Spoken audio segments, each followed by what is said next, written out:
আমি অনেক দিন পর লাইভে আসলাম আপনাদের সাথে কিছু কথা বলার জন্য, কিছু কথা শেয়ার করার জন্য। মেহেদী হাসান মিরাজের সাথে চরম বেইমানি করলো লাহোর কালান্দার্স। লাইভে কেঁদে কেঁদে সব ফাঁস করলেন মিরাজ। হ্যাঁ দর্শক, বিস্তারিত জানুন পুরো ভিডিও জুড়ে।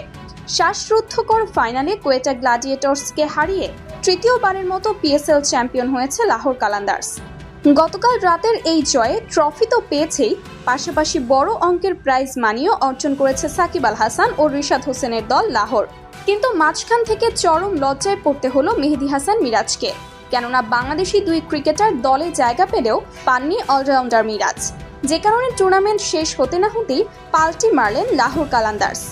সাকিব রিশাদ ম্যাচ খেলায় তাদের ফল পারিশ্রমিক দিয়েছেন লাহোর, কিন্তু লাহোর ম্যাচ না খেলায় মিরাজকে দেননি একটি টাকাও, যে কারণে লাইভে এসে দুঃখ প্রকাশ করে মেহেদী বলেন, আমি আর কখনো পিএসএল খেলতে আসবো না, এরা আমার সাথে অবিচার করেছে। তো দর্শক, মেহেদী হাসান মিরাজকে পারিশ্রমিক না দিয়ে কাজটা কি ঠিক করেছে লাহোর? কি মনে হয় আপনাদের, তা অবশ্যই জানিয়ে দিবেন আমাদের কমেন্ট বক্সে।